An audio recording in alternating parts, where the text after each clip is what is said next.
से कहा श्री कृष्ण चैतन्य प्रभु नित्यानंद श्री अद्वैत गदाधर शिवासादि गौर भक्त वृंद की जय।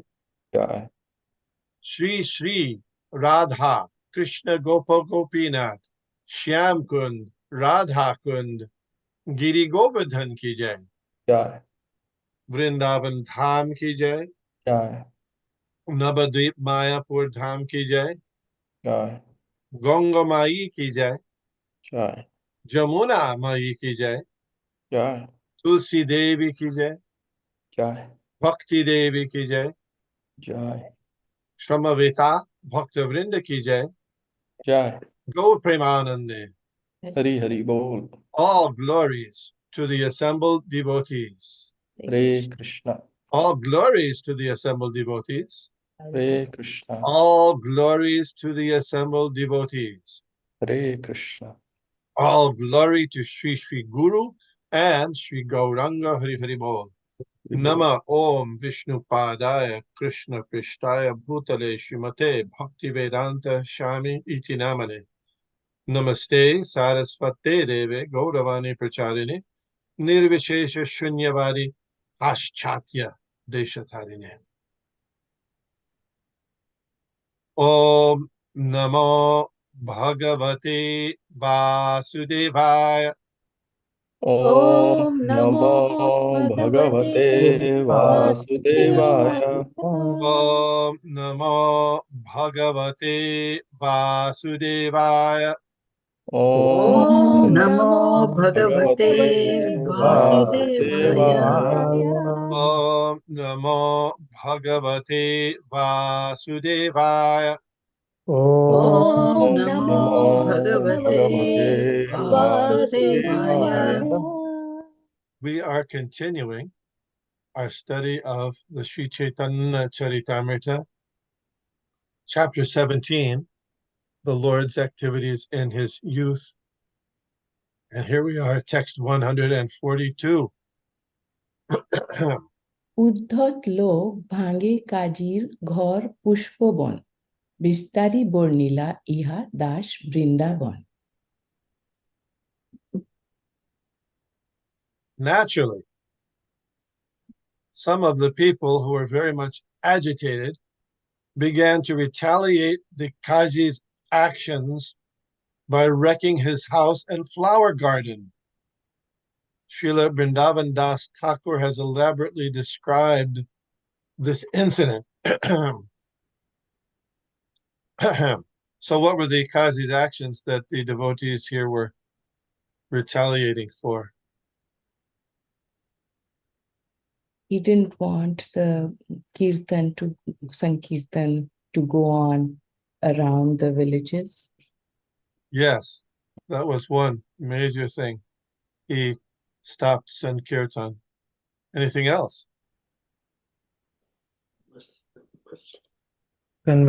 Trying to convert, if he said, if you do this, I'll make you Muslim. Yes, he did that as well. If you don't do it, I'll just sprinkle water on you, then you'll become a Muslim. Also, because that when he went into the house of Srivas Thakur, they broke the mridanga drum, and apparently they were beating people also here and there to stop them from chanting. Okay. তবে মহাপ্রভু তার দ্বারেতে বসিলা, ভব্যলোক পাঠাইয়া কাজীরে বলাইলা। Thereafter, when Sri Chaitanya Mahaprabhu reached the Kaji's house, he sat down by the doorway and sent some respectable persons to call for the Kaji. দূর হইতে আইলা কাজী মাথা নোয়াইয়া, কাজীরে বসাইলা প্রভু সম্মান করিয়া।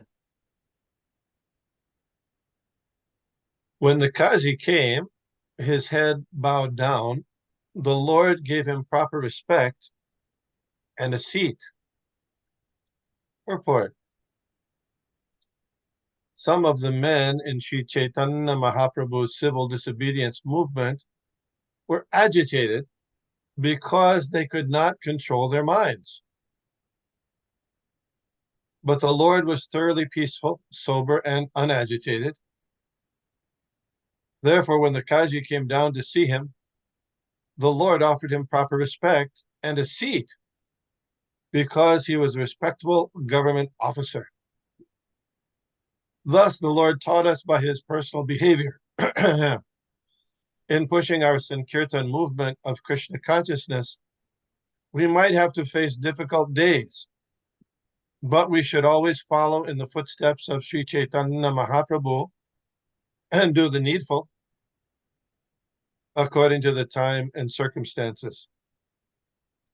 Om Jnana-timirandasya Jnananjana Shalakaya Chakshuranmilitam Jena Tasmai Shri Gurave Namah Shri Chaitanya Manobhishtam Stapitam Jena Bhutale Shayam Rupakadamahyam Dadati Shapandantikam Jai Shri Krishna Chaitanya Prabhu Nityananda Shri Advaita Gadadhar Shivashadi Gaur Bhaktivinoda Hare Krishna, Krishna Krishna, Hare Hare, Hare Rama, Rama Rama, Hare Hare.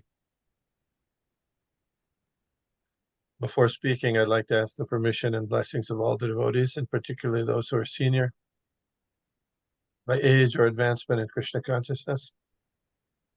Thank you. So here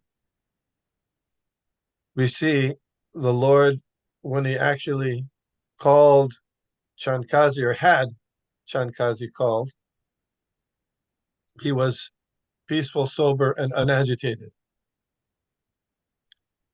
Even though, as we read in the Chaitanya Bhagavat, just before, he was calling for Chankazi's house to be burned down. So we see that Lord Chaitanya's threat and his dealing directly with the Kazi were slightly different, or majorly different. So in this, when he actually had asked Chankazi to come and speak, he was very respectful and offered him a seat, even though it was Chankazi's place. And it's very interesting that Lord Chaitanya, he sat down at his door. When you go to somebody's house, how often do you sit down at their door? Do you do that? Have you done that before? No. So it's another sign of being a little bit humble, isn't it? If you sit down, okay, yes, please come. So Chaitanya Mahaprabhu is taking a measured stance with Chankazi, and Srila Prabhupada is mentioning that this is the proper way for devotees to act in dealing with government officials or those people who have are respectable in the government service. So there's a little bit of a contrast between the civil disobedience movement done by Sri Chaitanya Mahaprabhu and that done by Mohandas Gandhi. What was the objective of the civil disobedience movement of Mohandas Gandhi? Independence for the Yes. country. Regime change. Swaraj, they call it, isn't it? Swaraj. So that was his purpose. But Lord Chaitanya's purpose here is not to change the rulers, but to change their policy. Somewhat different. So we see that what was Lord Krishna's purpose in assembling the Battle of Kurukshetra? Sort of regime change. Regime change. Dharma. Yeah, that was regime change. He wanted to get the Duryodhana party out, the corrupt party, and put in his devotees. So in that way, there's a contrast between Chaitanya Mahaprabhu's activity and Lord Krishna's activity in Bhagavad Gita. So it's not that regime change cannot be done, but civil disobedience is not necessarily the method used by Lord Chaitanya to do regime change. Do you follow? Yeah, so it's a little contrast. So then, I don't know if any of you read the, I sent a couple of articles. One was by Satyaraj Prabhu and the other was by a Muslim professor in the University of California. But anyway, in Satyaraj Prabhu's article, he didn't distinguish the aims of the disobedience, civil disobedience of Lord Chaitanya Mahaprabhu and that of Mohandas Gandhi. And I think that's an important distinction to make. We see that in the civil disobedience movement of Mohandas Gandhi, it went on for many, many years before there was any actual, about 30 years, wasn't it? Indian independence was when? 1947, yeah. And the civil disobedience movement started in 1919 in earnest. Yeah, so it went on and on. So one could argue, and Srila Prabhupada sometimes would make the point, that in dealing with regime change, actual, political power, civil disobedience, is not usually an effective method. He gave more credit to Subhash Chandra Bose, who was more militant in his approach. But for practicing of Krishna consciousness, this method of civil disobedience was very good. If that makes sense. You follow what I'm saying? Yeah. So, for example, during the time of the 1920s and 30s, there was this movement in India for Swaraj, for independence. But at the time, Srila Prabhupada's spiritual master was still is Srila Bhaktisiddhanta Saraswati Thakur, and Srila Bhaktisiddhanta Saraswati Thakur did not encourage Srila Prabhupada to get involved in the, even though he was already involved, but he didn't encourage his continuation in his involvement in the civil disobedience of Mohandas Gandhi. And in fact, that the Prabhupada tells the story of when Subhash Chandra Bose also came to the Gaudiya Math and asked, "Oh, why don't your people are just sitting here chanting? You come and work for me to get the liberation, mukti, for the Indian continent." And it's not that the Indian people were being oppressed or discriminated against by the British Raj. No, they were. It was real. But Srila Bhaktisiddhanta Saraswati Thakur said, "Oh, we have only weak men. You need very strong people for your movement." So, and that way he avoided him not to participate.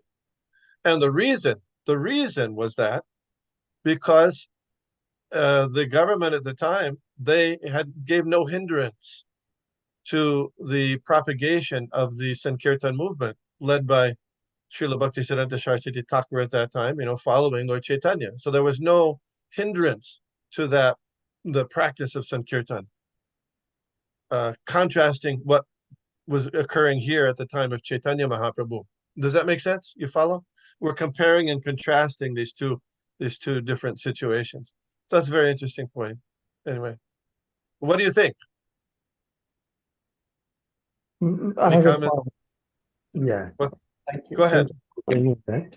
So in that case, generally, it's not only the devotees we need. I know there is no hindrance with Bhaktisiddhanta Saraswati Thakur's movement, but there is no hindrance. But we always need empathizers and supporters. So even though they may not be devotees, that's the current situation also, devotees are going through. And what is our role now, considering in the situations? So even though they are not devotees, the supporters, sometimes you need the supporters. So they may blame, "Oh, okay, you are not supporting us when we needed." So what will be our, what I'm saying, those are non-devotees, but they're well-wishers. But their desire is, okay, we get independence and we will establish whatever is dharma, Hindu dharma, whatever it is. But they're well-wishers, they're supporters. How one deal with this situation? It depends on the details of the situation. Each situation is different.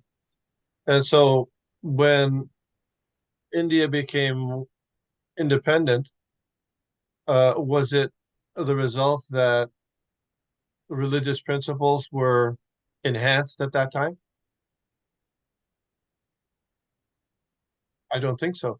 Right. In fact, they decided there was plans to develop factories in Mathura and Vrindavan and all kinds of, to stop people from practicing, because there was an idea that religious activities or spiritual activities were not allowing, not encouraging people to in economic development and industrialization and things like that. So for Krishna consciousness, was it better? Not necessarily better. So what do we do? It depends on the situation, given the situation. Srila Prabhupada didn't antagonize the government of India. In fact, he met with Indira Gandhi, who, Indira Gandhi had her good qualities and faults, but he was very careful not to antagonize her and in fact, he actually met with her and was about to meet with her and gave her a several-point program about how to spiritualize the government. I don't think at that time, there was a conflict between Pakistan and India, and she was distracted, but he gave some effort, but it depends on the situation. You have a particular example? Yeah, Krishna now Kirtan? Bangladesh now recently got attacked, the Ishkan temples attacked. It's a small minority. There, of course, there's some other Hindu people, you need their support also to deal with those. So sympathizers also is needed. If you, that's what I'm hearing, I know that we are devotees here, different goal, but we need sympathizers to support us. And So what are you suggesting be done? I don't know, but I can say that now recently with all these different diverse things are happening. People are promoting now the Vedic culture. Of course, they have a different philosophies.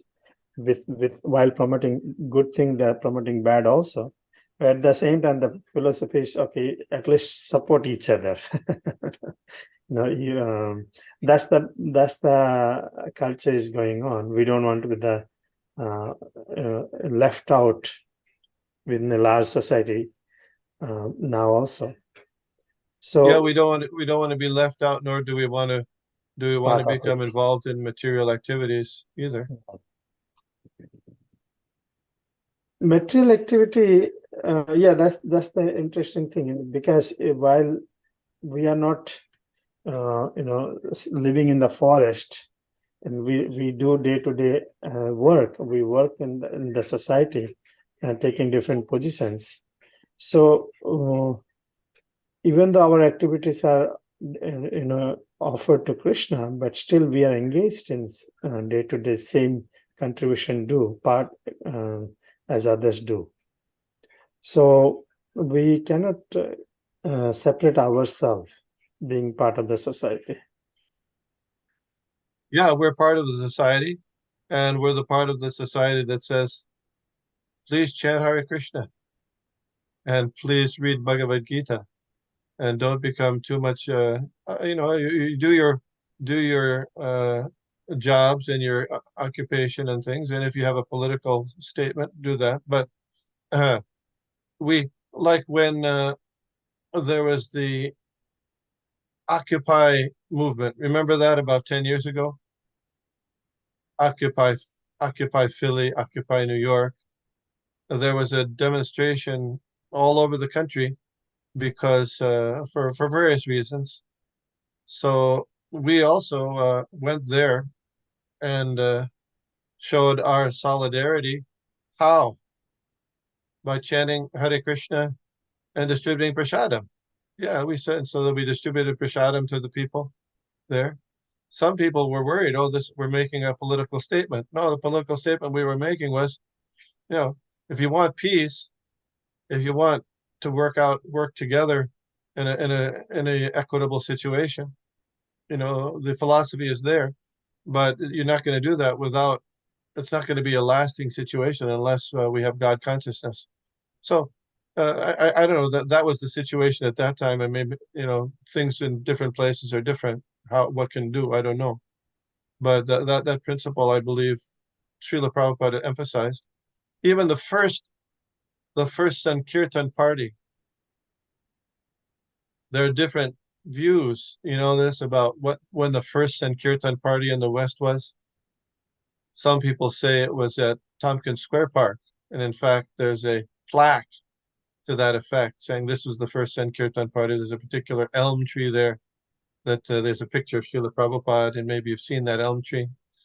In the Srila Prabhupada Lilamrita, however, the first Sankirtan party in the West, public outside Sankirtan party was at Washington Square Park. So that's different. And in the Miracle on Second Avenue, where the first public Sankirtan party was in front of the UN. A political statement. A political statement. Well, and Srila Prabhupada was there. And according to Mukunda Swami, that devotees went there, and it was during the time of protest for the Vietnam War, and people were interested in peace. So there was a protest going on, so devotees went there, and what did they do? They chanted Hare Krishna.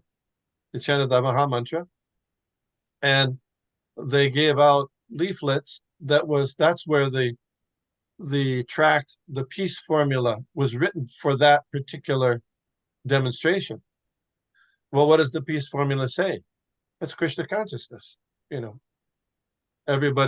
problem in society is everybody by individually and nationally trying to enjoy God's property when it's really belonging to God. And unless we can recognize the ownership of God, and that each person might have their portion, but there's always going to be strife, fighting back and forth in society. Human life means religion, understanding the supremacy of God. And without that, Dharmena hina pashubi shamana. You know that verse? Dharmena hina pashubi shamana. Without that dharma, then it's an animal society. And in animal society, it's not very good, very easy to make peace between cats, dogs, squirrels, tigers, elephants. They're going to fight. So anyway, I don't think I answered your question, but what do you think, Krishna Kirtan Prabhu? No, you did. We have to be very careful. And then how you participate, and Yes.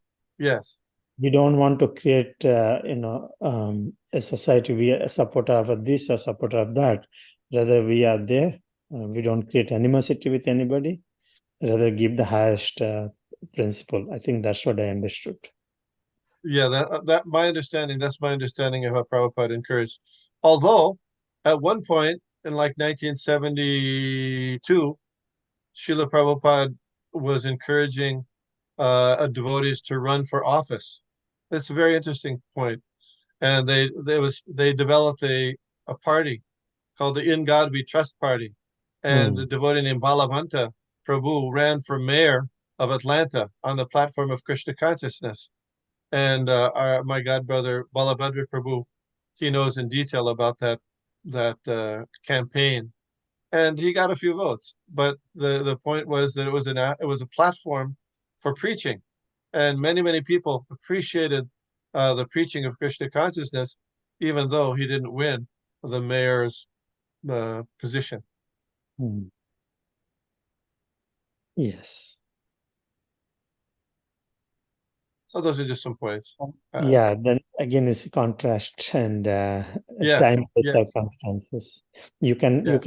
live like a Bhajananandi and not affected, or I say I'm aloof from all these things. Or at the same time, you need to do whatever is needs to be done for propagating Krishna consciousness. No. The way you example you cited, it's okay, there's a need of it because the leaders are in need of it. And we have to be into it. Only when we take the leadership position, then we can influence more to people also to take up. Yes. Krishna would like his qualified devotees to be in positions of administration, just like the Pandavas. He wanted them to do it. Of course, they have to be qualified, and when and in the West things work. At least in this country, it's quote democracy. So in order to do that, you'd have to have a good influence with the majority of people, a large group of people, to understand, what is this all about? What is the purpose of life? Or how are things being organized? It's a big deal. But somehow we're not at that position right now, although things might change. In India, of course, there's much more acceptance of the Krishna consciousness movement, but still there's development that has to happen there as well. Yes. Okay. 154. Thank you, Krishna Kirtan Prabhu, for your question.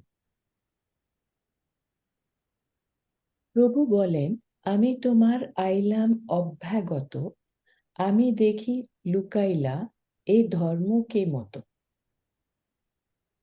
In a friendly way, the Lord said, "Sir, I have come to your house as your guest, but upon seeing me, you hid yourself in your room. What kind of etiquette is this?" So we know that, the Vedic system was that even enemies, you come to your house and you give them at least a glass of water or something. So Lord Chaitanya, he's chiding, but in a friendly way, not in a highly critical way, not in an angry way. So that's very interesting. Go ahead. কাজী কহে, It's interesting because he's saying, okay, I've come as a guest, but behind Chaitanya Mahaprabhu, there's a mob of hundreds of thousands of people also. That's right. It's like, in Lord Vishnu holding lotus in one hand and mace in another hand. Okay. Yes. কাজী কহে, তুমি আইসো ক্রুদ্ধ হইয়া, তোমা শান্ত করাইতে রহিনু লুকাইয়া। The Qazi replied, "You have come to my house in a very angry mood. To pacify you, I did not come before you immediately, but kept myself hidden." এবে তুমি শান্ত হইলে আসি মিলিলাম, ভাগ্য মোর তোমাহেন অতিথি পাইলাম। Now that you have become pacified, I have come to you. It is my good fortune to receive a guest like your honor. So now he's being reciprocating. Yeah. গ্রাম সম্বন্ধে চক্রবর্তী হয় মোর চাচা, দেহ সম্বন্ধে হইতে হয় গ্রাম সম্বন্ধ such a. Cha-cha. In our village relationship, Nilambhar Chakravarti Thakur was my uncle. Such a relationship is stronger than a bodily relationship. Purport. In India, even in the interior villages, all the Hindu and Muslim communities used to live very peacefully by establishing a relationship between them. The young men called the elderly members of the village by the name Chacha or Kaka, uncle, and men of the same age called each other Dada, brother. The relationship was very friendly. There were even invitations from Muslim houses to Hindu houses and from Hindu houses to Muslim houses. Both the Hindus and Muslims accepted the invitations to go to one another's houses to attend ceremonial functions. Even until 50 or 60 years ago, the relationship between Hindus and Muslims was very friendly, and there were no disturbances. We do not find any Hindu-Muslim riots in the history of India, even during the days of the Muslims' rule over the country. Conflict between Hindus and Muslims was created by polluted politicians, especially foreign rulers, and thus the situation gradually became so degraded that India was divided into Hindustan and Pakistan. Fortunately, the remedy to unite not only Hindus and Muslims, but all communities and all nations can still be implemented by the Hare Krishna movement on the strong basic platform of love of Godhead. This is a very interesting approach, the division, the interaction between Lord Chaitanya and Chand Kazi. So just like when you talk to somebody and you say, "Oh, you're from Calcutta. I know people in Calcutta. You that way you come together, isn't it?" You want to say, "Oh, all right, my brother lives there, my sister lives," so it makes it easier to talk. Mm. So, and Srila Prabhupada is emphasizing that beyond that, on a spiritual platform, everybody, whether they're Hindus or Muslims or Jews or Muslims or Christians or atheists, that everybody on the spiritual platform is the same. Vidya Vinaya Sampanne Brahmani Gavi Hashtini Shuni Chaiva Swapakecha Pandita Sabadarshana. A Pandit, a learned person, sees with his knowledge an elephant, a dog eater, dog, and a learned Brahmin. They're all, what else? Let's see. Vidya Vinayasam Brahman, Gavi, cow, Hastini, elephant, Shuni, dog, Swapake, dog eater, all on the spiritual platform because they're within their, within the body is the transcendental soul, which is there in every species of life, not just humans. Not just humans. So that's that knowledge, that awareness is an essential. It's the beginning part of the philosophy of Bhagavad Gita and Krishna consciousness. And we'll see that when Lord Chaitanya preaches or discusses with Chankazi, he's beginning from a platform that takes that into account. You'll see that as we go on. Very interesting. Comments? Oh, this idea of Hindus and Muslims living together peacefully. Do you have any experience of that? You know better than me. I'm here in the United States. You grew up in many different places, some in Bangladesh, some in India, some in different parts of India. Do you have any comment about that? I have a comment. Yes, Yes. it is true. In general, the people will be, don't mind because it's all coming from India and respectable. But many will not agree in the sense that because it says that only British created the friction.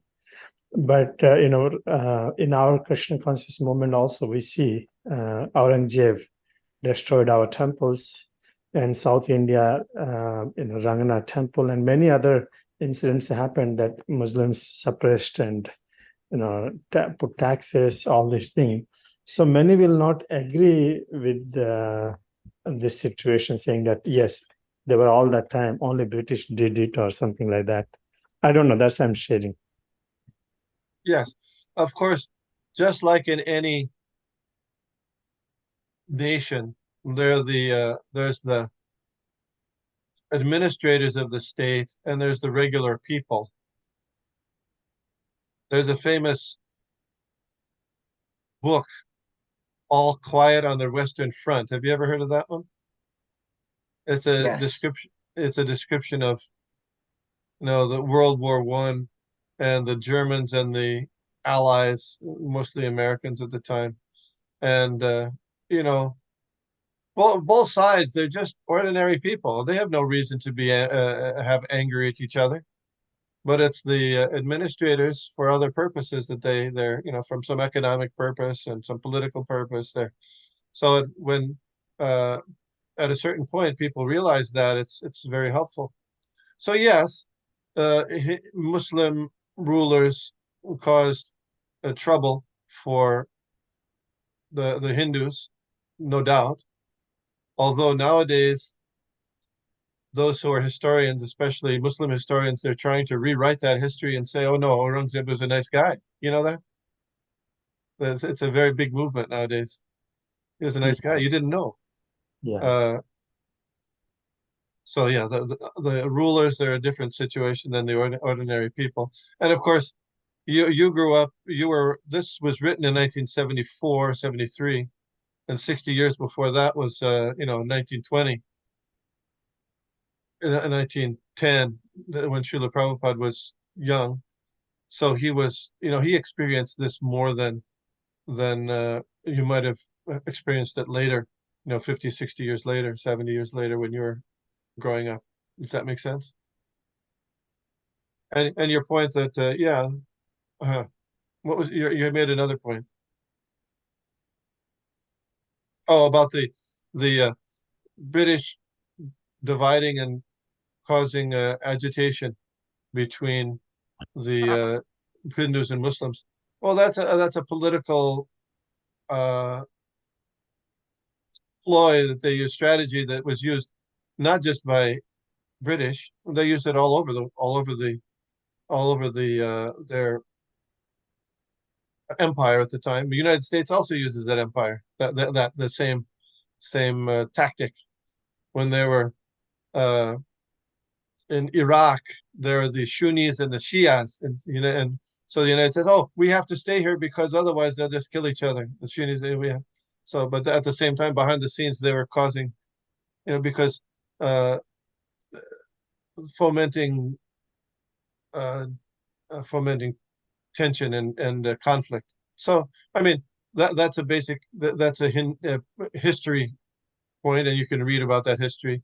I don't know all the details of that history, but there are many books written about how the British strategy, not only in India but all over in their empire, was to put one group in the country against another group in the country, and that way they can stay in power, which happened. And of course, it's not the only factor, as you mentioned. There's other factors as well. But that was one factor that Prabhupada is citing here. But the point being here that in this verse, that the Hindus and Muslims here, Chand Kazi and his calling Sri Chaitanya Mahaprabhu's maternal grandfather, his uncle, also were related. Yes, yes. Nilambar Chakravarti was the father of Mother Sachi Devi.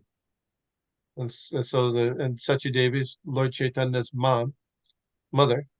So like that, they have this relationship. And he's saying that the village relationship is even more important than the blood relationship, which is very interesting as well, at least at that time.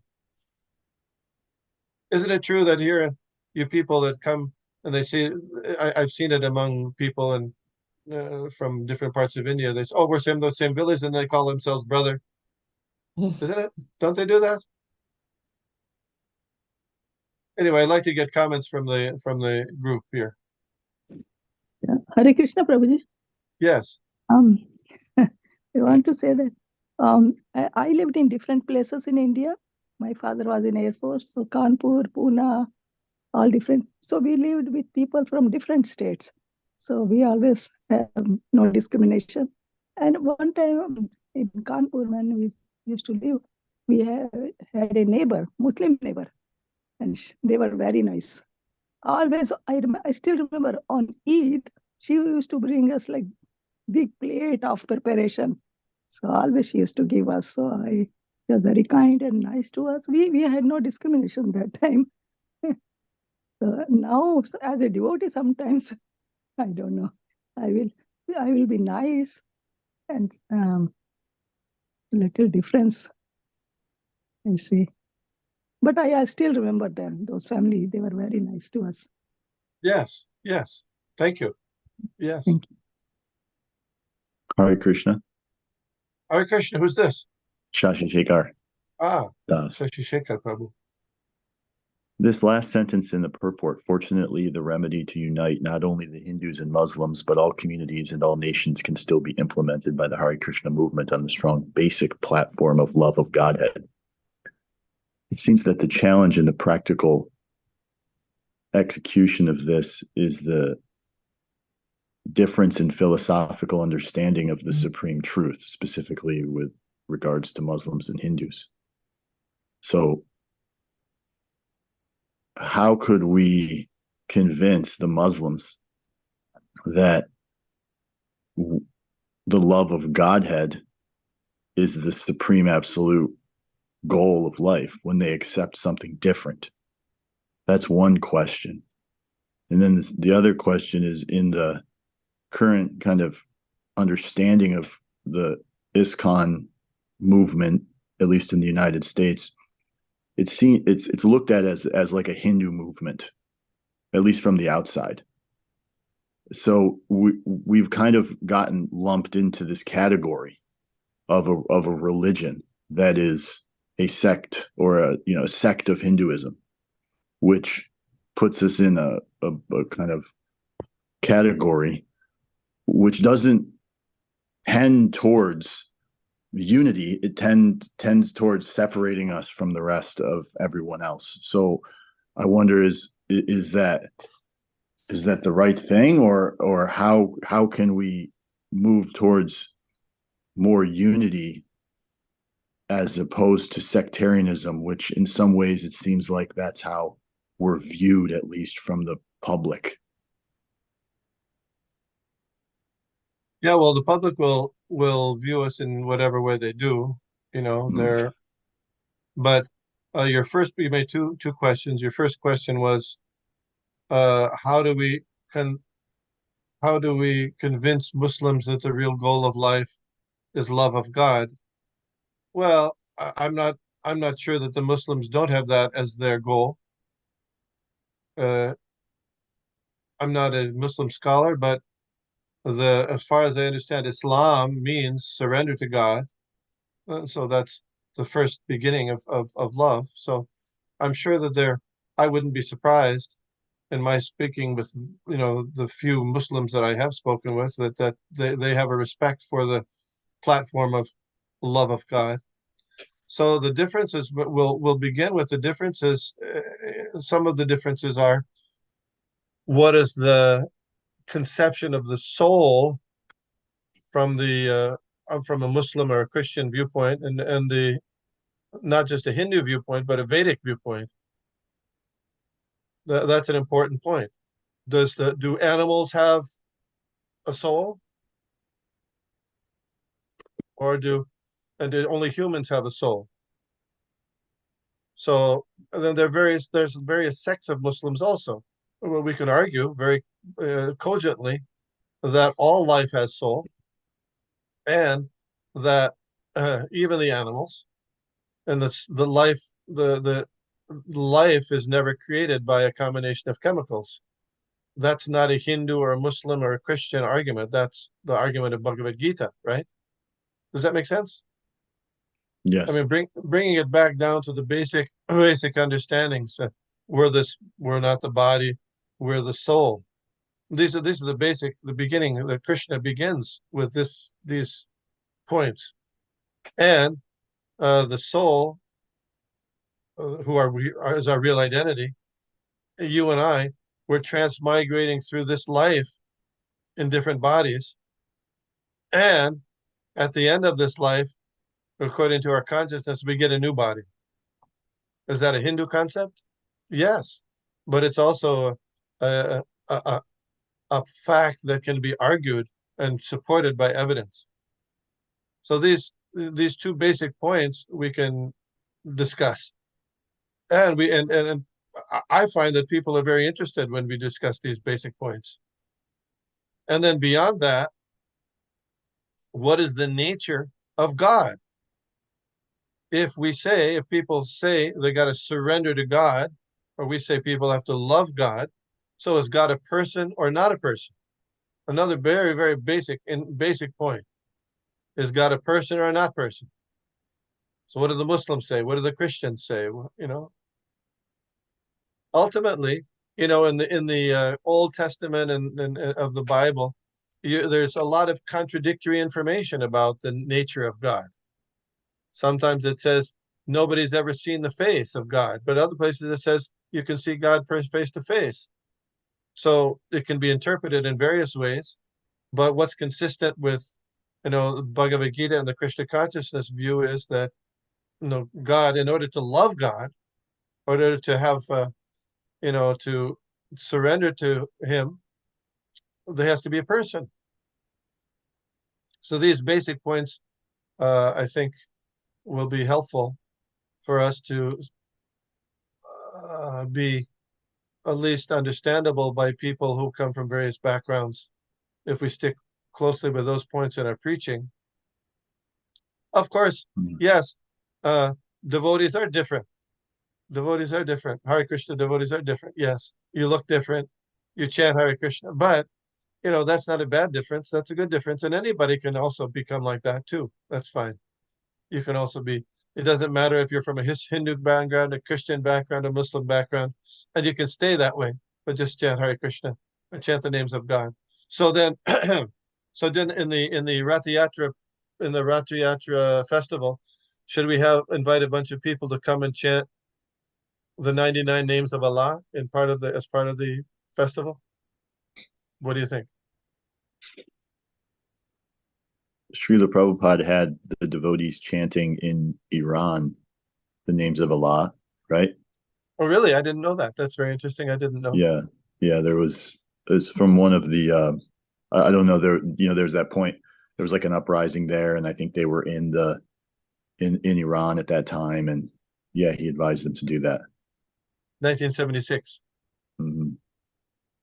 Okay, that's very interesting. Yeah, I didn't know. But anyway, that could be at least be debated or questioned, depending on the situation of the time. Sure. What do you think? Well, I see what happens on the streets. There's many Muslim people in Philadelphia. Yes. And they when they come through and I offer the books, they immediately say, no, I'm Muslim. They're usually polite and kind, but they say, no, I'm Muslim immediately. So I usually just back away right away because I don't want to press them too hard. But I was just trying to consider, like, what could I say, or how could I approach that objection? I'm Muslim. And Good say, point. oh, okay, that's, yes, okay. And the second part of the question is just my fear of, like, they're immediately perceiving us as something like a Hindu group, so of course, like, Yes. as a Muslim, they're not going to believe what a Hindu says, because that's just like the, age old, well, maybe not age old, but at least Muslims and Hindus kind of don't agree or something. But yeah, so I'm just trying to inquire so that I can be more effective in trying to reach those on the platform of, the supreme truth, which ultimately is one thing, different ways to get there. Yeah. Yes. So we'll see in this encounter of Lord Chaitanya with Chandkazi, we'll see how Lord Chaitanya preached to Chandkazi. Lord Chaitanya is God, and how he didn't. Just to give a preview, he didn't start by preaching about the details of devotional service or Hinduism, but he began at a very basic level. What did he say? You drink cow's milk, therefore the cow is your mother. Very, very, very basic. So this is this is basic. It's just like not even from Vedas. It's just practical stuff. Why? So if you kill your mom, is how is that very nice? Very, very basic stuff. So, but that also includes the idea that the cow is a soul. You can't just kill anything. And of course, I would encourage you. I don't know if you got a chance to look at the two articles that were sent out. There's one by. Did you see those? No, I didn't get that email. Mother Shobaradi has them, maybe, or Okay. I might have them. Yeah. Anyway, Okay. there's one of them is by a Muslim professor from University of California, and he actually he's quite dismissive of Krishna consciousness. Really, even when you get down to the details of it, and there's we could have a response to that, but this is, as you're saying, there's a certain immediate response by Muslims, and when they think about the Hinduism or even the Hare Krishna movement. So how to approach those people? Well, it's a little difficult. Of course, in a brief interaction, it might be hard. It's certainly harder, but if you could get them to sit down and talk a little bit, that might be a little easier. Actually, there was a devotee named Ranavadi or something like that. He was one of the first Muslim disciples of Srila Prabhupada. He was from Iran, I believe. And he wrote a number of little pamphlets about Islam and Krishna consciousness, which were quite interesting. I don't know if they're still available, but it might be something to look into. But that was the point being to understand the relationship, help people understand what is Krishna consciousness in relation to Islam, if that makes sense. Yeah. Okay. Yes, I'll check that. Okay. Oh, we had some discussion today. Well, I see Prananath Prabhu's hand is now up. Hare Krishna. Haribol. I had some very limited experience Oh, good. during book distribution, and to answer Shashi Shekhar Prabhu's question, my response, I had come across people who said, well, I'm a Muslim or I'm a Christian. And my immediate answer used to be, oh, don't worry, I'm not here to convert you. And then talk about that these books are on spirituality and not about religion, and they are beyond, Hinduism, Christianity, Muslim. And as you rightly pointed out, Vishnugada Prabhu, show them the pictures of changing bodies, which has nothing to do with Hinduism or Christianity or Muslim. And then, show the pictures and then try to have a spiritual conversation with them. And then also it helps to say it doesn't hurt to have another perspective, to learn about different faiths, and then, slowly have a conversation. But I would start off by saying, I'm not here to convert you or change your faith. Yeah, that's good. That's a good one. Yes, and Srila Prabhupada would say that as well. We're not trying to convert Christians to Hindus, etc. Yeah. Good discussion. Thank you. Hare Krishna, Prabhu. Hare Krishna, Mother Mukta Datri. Yeah, Prabhu, when Prananath Prabhu was saying, the thing like, I'm not here to convert you, that was really nice. Also, we have to say, like, this book is, spoken by the Supreme Personality of Godhead. So there is, like, I heard that there was no other book like spoken by the Lord, like the Bible or the Quran is not like directly spoken by the Lord. So that also we can say, I think. So this is not all about religion. This is like the knowledge of the absolute. So we can, like, that's how I have a neighbor who's Muslim. So he is from Pakistan, I think, yeah. So I just told him about Bhagavad Gita. Then immediately he said, yeah, I want to read. Like, then I said, yeah, I asked for donation $10. He was like, yeah, he will give it right away. He just gave me $10 and take the book from the work. And one day, Prabhu, we were like doing the, Ratha Yatra, like, how home Ratha Yatra. So we are going around the neighborhood, and he just immediately came out, and uh, he was asking to give some donation. I said no, we are just doing not for donation, Then we gave him some Jagannath banana prasadam. They were really happy. And another guy I met in work, he said I had like Bhagavad Gita and things like that book, another other book, and his wife's burn all of them. She don't like it. So then he took from me one Bhagavad Gita. You know, he was really nice too. He said, "Yeah, I like Hindu religion and all like that." But some in my country, whatever Prabhupada said in the purport, it was really true, and I was grew up like that. Hindu, Muslim. My neighbor was Muslim, so we grew up like that. It was really nice and everything. But nowadays, I feel little different. Some people are like they are becoming ferocious. I don't know whether you know or not. My mother was killed in house by a Muslim. Only he was like 18-year-old. But I don't know whether it is for religion or not, because he was like asking money and all. My mother, she got pensioned, and she was like she was happily telling people I got money and all. Maybe because of that, not for religion. Yeah, she was killed. That's no. After that, I feel like they are becoming little ferocious right now. Ferocious, yeah. And some people say, and I don't know if it's true, you know better than me, that even in Bangladesh, the different politicians are inciting the conflict between the Hindus and Muslims in order to get more votes so they can make it, that's what people say. I don't know, you know better than me. But I'm sorry about your mom. It must have been a shock.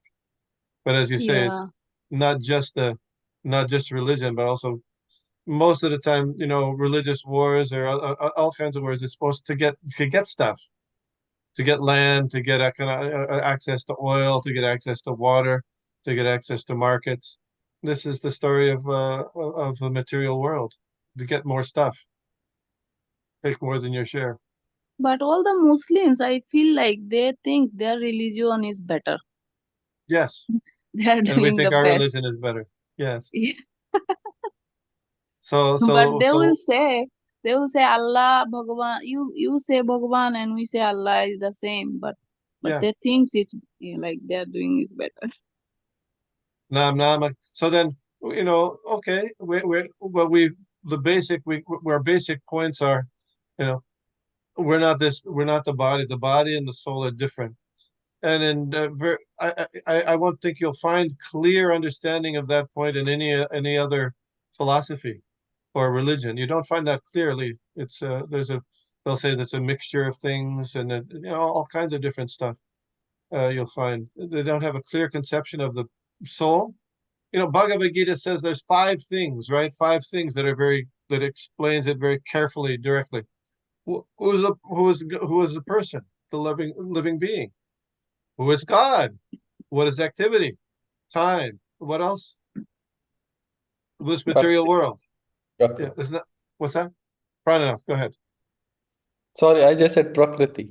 Yeah, that's this material world. Yeah. These very clearly defined. Except, but so there's a vague conception of what the person is, the soul is, generally speaking. If you're very, Srila Prabhupada had this discussion with Cardinal Danielu. Cardinal Danielu. Have you ever heard that discussion? Anyway, in the Catholic Church, there's a hierarchy, and the top person in the Catholic Church is called the Pope, right? The Pope. Yeah. Yeah. And then just below the Pope are cardinals. They wear red dress. Anyway, not that they're birds, but they're cardinals.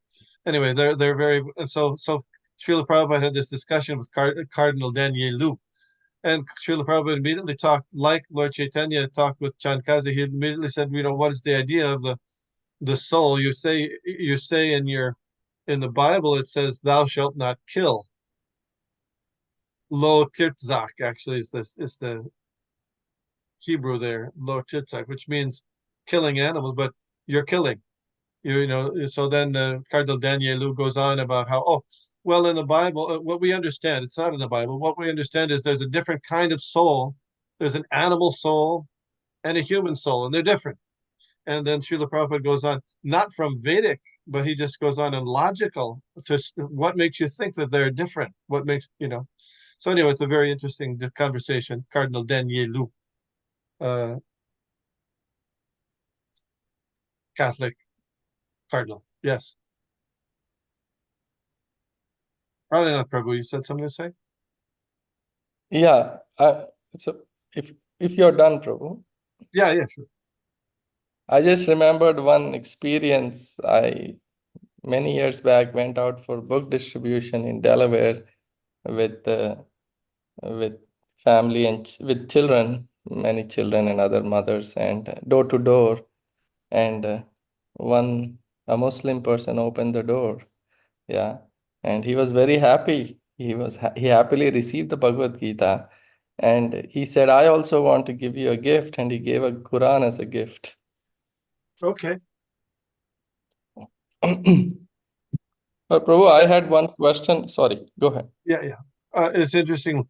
In another part of the Caitanya Caritamrita, Lord Chaitanya's, he preaches to a king, when they're traveling from Vrindavan to Allahabad. He has a discussion with a Muslim king, not a king, maybe a prince, I think it is, on the basis of the Quran. Yeah, go ahead. So in the beginning of these verses that we read today, I think in 42 or 43, when Sri Chaitanya Mahaprabhu was at the door, he sent some respectable people to Chand Kazi. Do we understand these respectable people as local leaders who were supportive of the civil disobedience movement led by Sri Chaitanya Mahaprabhu? Is that how we understand? A good question. Let's see what's the Bengali. Bolok. Babbialok. Even I think 142 maybe, or No, this is it. Respectable persons, yeah. I don't know. It's a good question. I don't know. Respectable persons. From this you can see that Chand Kazi was already aware of Lord Chaitanya already. Because otherwise he wouldn't have known about the Nilambar Chakravarti. He knew his stuff going on here. But who the respectable persons were they Brahmins there? Were they leaders of the group? I don't know that. Good question. Mother Vin, I know this is the last because we're already past time, and I'm sorry about that. sorry. Mother Thank Vidyamali, you. have you? Okay, Yeah. Prabhu, I'll just. Okay. All right. Yes. Thank you so much. Hare Krishna. Vancha kalpatarubhyascha kripa sindhubhya patitanam pavanebhyo vaishnavebhyo namo namaha. Thank you all. Thank Sorry you. for taking so much time here. Thank you. Hare